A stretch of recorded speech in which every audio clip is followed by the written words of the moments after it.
ठीक है, this Neeraj and watching क्यूट्रिक्स 2.2। स्वागत है सभी का आज के सेशन में। Good morning everyone. सुबह के 6 बज गए हैं और काफ़ी दिनों बाद, लगभग 10 से 12 दिन बाद ये क्लास डिसकंटिन्यू हो गई थी। मैं फिर से स्टार्ट कर रहा हूँ और आप लोगों से रिक्वेस्ट है कि आप इस क्लास को पहले की तरह ही इतना ही प्यार दें, इससे सीखें।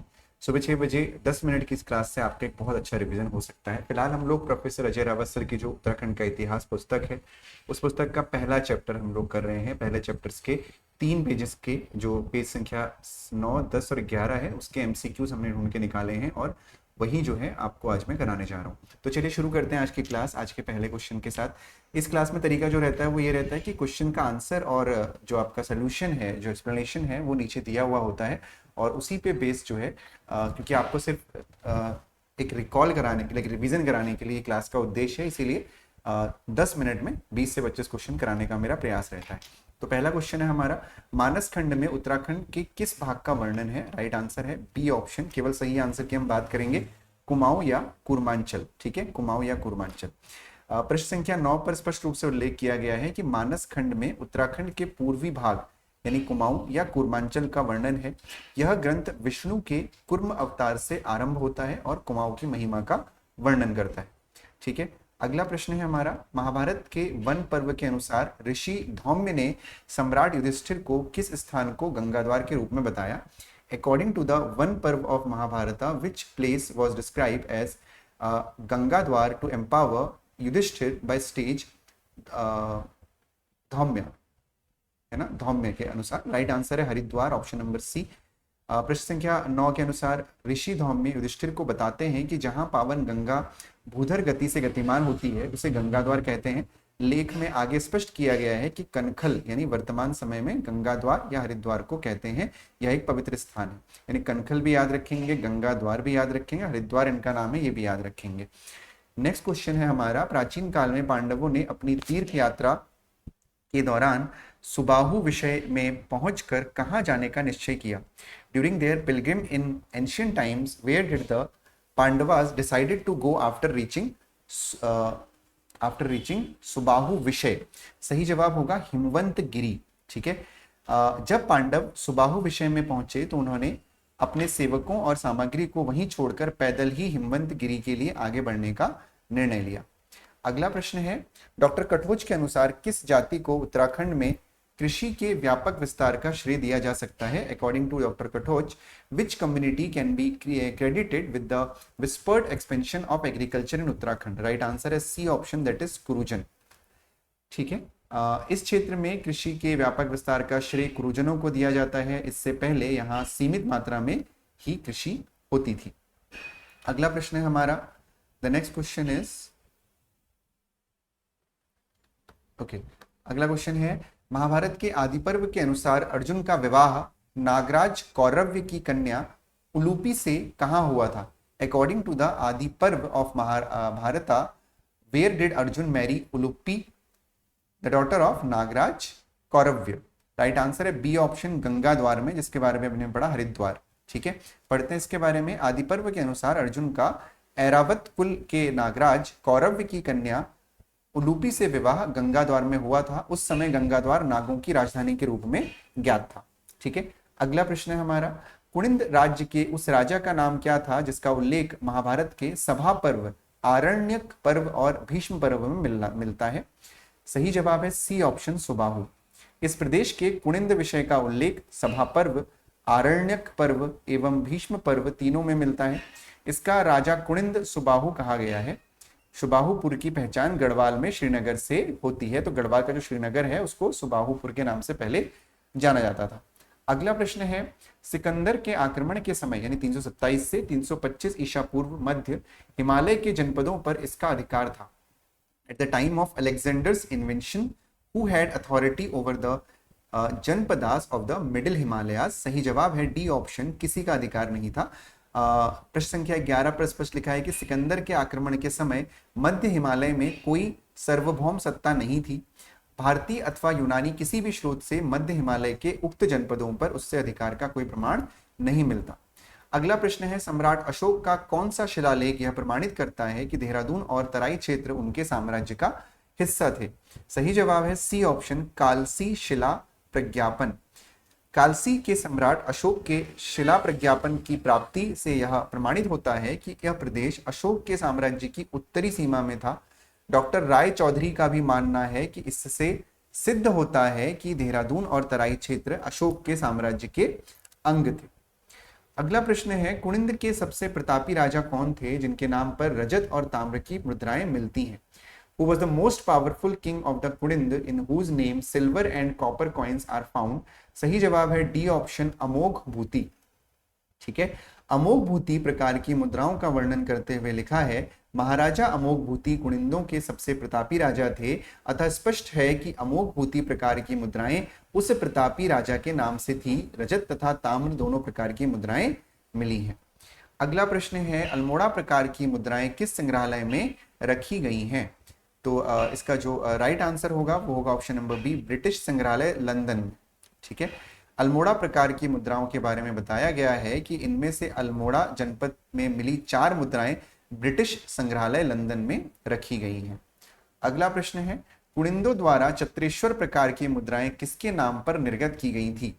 इन whose name were the Chatreshwar type coins issued by Kunindas? सही जवाब है बी ऑप्शन, अपने अधिष्ठाता देव के नाम पर, in the name of their presiding deity. तो सही जवाब हो गया आपका ऑप्शन नंबर बी। यह मुद्राएं कुनिंदों के मान्यता अनुसार अपने अधिष्ठता देव वनेश्वर अथवा छात्रेश्वर के नाम पर निर्गत की होंगी। यह उनके धार्मिक विश्वास को दर्शाता है। अगला प्रश्न है, किस महान कुषाण सम्राट के परिवार को मध्य हिमालय के तराई प्रदेश पर अधिकार करने का श्रेय दिया जाता है? सही जवाब है ए ऑप्शन, कनिष्क प्रथम। महान कुषाण सम्राट कनिष्क प्रथम के परिवार को मध्य हिमालय के तराई प्रदेश का अधिकार करने का श्रेय है। इसके बाद कुनिंदों का मैदानी भागों पर अधिकार समाप्त हो गया था। अगला प्रश्न है, गुणोत्तर काल में यौधेय गणराज्य की शताब्दी में शक्तिशाली हुआ? सही जवाब है तृतीय चौथी शती ईस्वी में, यानी 3rd 4th सेंचुरी एडी।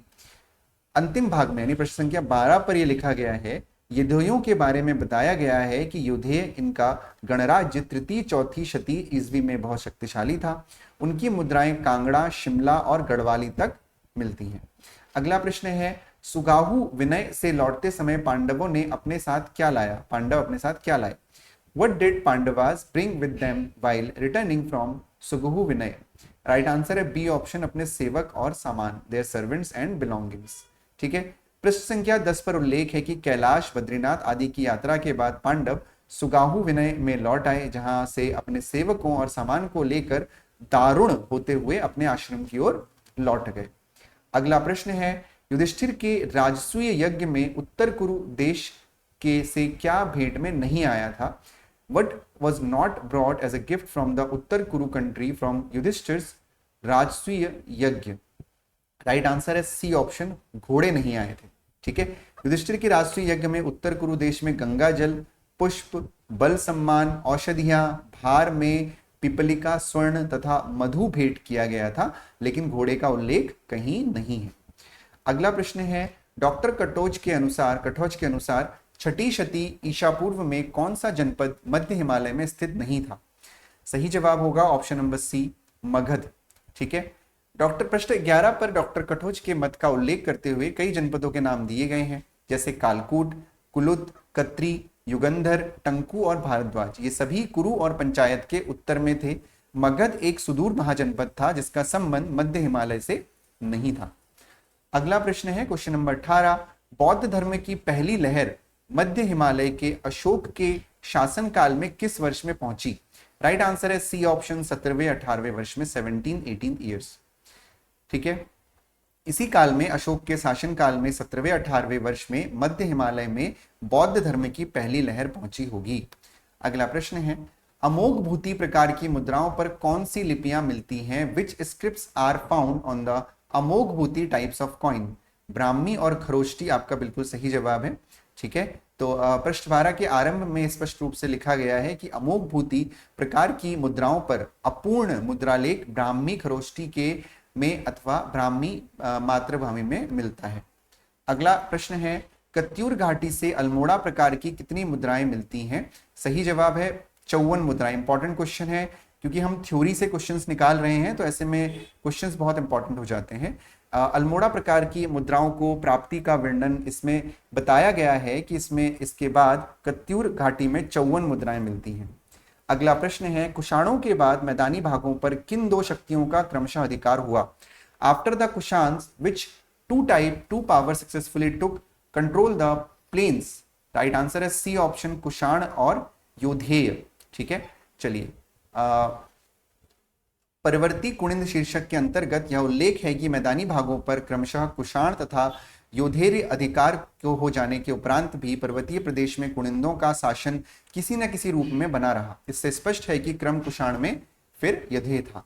अगला प्रश्न है, मानस खंड के अनुसार द्वापर युग में कूर्मांचल कौन नहीं पहुंचा था? सही जवाब है बी ऑप्शन, राम। ठीक है, तो अयोध्या नरेश, ऋतुपर्ण राम, लक्ष्मण व सीता त्रेता युग में और द्वापर युग में दुशासन आदि कूर्मांचल पहुंचे थे। प्रश्न द्वापर युग के बारे में है, अतः राम जो त्रेता युग में थे सही उत्तर है। अगला प्रश्न है, शिवजी ने दक्ष यज्ञ के पश्चात कहां तपस्या की थी? सही जवाब है सी ऑप्शन, जागेश्वर में। प्रश्न 9 के अनुसार मानस खंड में यह लिखा है, दक्ष यज्ञ के पश्चात शिवजी ने जागेश्वर में तपस्या की थी और यहीं कार्तिकेय जी का जन्म हुआ था। अगला प्रश्न है क्वेश्चन नंबर 23 प्राचीन युग में हिमवत पर्वत नाम किस क्षेत्र के लिए प्रयुक्त होता था? सही जवाब है सी ऑप्शन, संपूर्ण उत्तराखंड क्षेत्र के लिए। प्रश्न 9 पर वन पर्व के संदर्भ में यह कहा गया है कि प्राचीन युग में यह क्षेत्र संभवतः हिमवत पर्वत के नाम से प्रसिद्ध था। प्रश्न 10 पर पर्वत और हिमवत शब्दों को कुमाऊं और गढ़वाल दोनों के लिए सबसे प्राचीन नाम बताया गया है, जो संपूर्ण उत्तराखंड क्षेत्र को इंगित करता है। क्वेश्चन नंबर 24 है, डॉक्टर कटोच के अनुसार पर्वतीय कुणिंद महाभारत युद्ध में किसकी ओर लड़े थे? सही जवाब है बी ऑप्शन, दुर्योधन के। डॉक्टर कटोच का मानना है कि उद्योग पर्व में उल्लेखित महाभारत युद्ध के में दुर्योधन और पक्षधर पर्वतीय कुणिंद के पर्यायत जन्म में ही थे। अगला प्रश्न है हमारा, कुणिंदों के पतन के बाद मध्य हिमालय के पश्चिमी भाग में किस गणराज्य का शासन स्थापित हुआ? सही जवाब है ए ऑप्शन, योधेय। प्रश्न 12 पर कुषाणोत्तर काल के वर्णन में स्पष्ट रूप से लिखा है कि योधेय उनका गणराज्य यानी तृतीय चौथी शती ईस्वी में बहुत शक्तिशाली था। मध्य हिमालय के पश्चिमी भाग में उनके शासन की पुष्टि उनकी मुद्राओं से होती है। आज की इस क्लास में लगभग 12-13 मिनट में हम लोगों ने 25 क्वेश्चन किए और ये जो उत्तराखंड का इतिहास प्रोफेसर अजय रावत सर की बुक है, इसमें हम लोग जो प्रश्न संख्या 9, 10 और 11 है, इन प्रश्नों के क्वेश्चंस अभी हम 4 क्लासेस में कंप्लीट करेंगे। आज 25, कल 25, फिर नेक्स्ट डे 25, फिर 25। इन सभी प्रश्नों को अगर आपने कोई हमारी टेस्ट सीरीज या प्रैक्टिस सीरीज ले रखी है तो आप वहां पे भी आपको ये बिल्कुल इन सभी प्रश्नों को सीक्वेंस वाइज आप अटेम्प्ट कर सकते हैं। आपके सेक्शन में एक फोल्डर मिल जाएगा उत्तराखंड वाले सेक्शन में, MCQs from Ajay Rawat sir book. ठीक है, वहां पे जाके इन सभी प्रश्नों को आप अटेम्प्ट कर सकते हैं एज अ टेस्ट और अपनी तैयारी को और बेहतर बना सकते हैं। पहले यहाँ से पढ़िए, फिर जाके मॉक टेस्ट लगाइए और प्रैक्टिस करिए। इसके अलावा जो हम एक 49 का सब्सक्रिप्शन देते हैं, जिन लोगों ने किसी तरह की प्रैक्टिस सीरीज टेस्ट सीरीज नहीं ली हुई है, मंथली 49 के सब्सक्रिप्शन पे आप इन सभी प्रश्नों को तो एक्सेस कर ही सकते हैं, साथ ही साथ आपकी जो पुस्तकें आती हैं मार्केट में, नाम लेना संभव नहीं हो पाएगा, उन पुस्तकों को पढ़ के हमने MCQs बनाए हुए हैं और उनके MCQs को आप अच्छी प्रैक्टिस कर सकते हैं और याद कर सकते हैं प्रैक्टिस करके। 49 के मंथली सब्सक्रिप्शन के साथ डाउनलोड करिए Qtrix education app. Thank you so much for watching today's class. मुलाकात होती है 10 बजे DLED वालों से और बाकी बच्चों से भी। Thank you so much, bye bye and take care.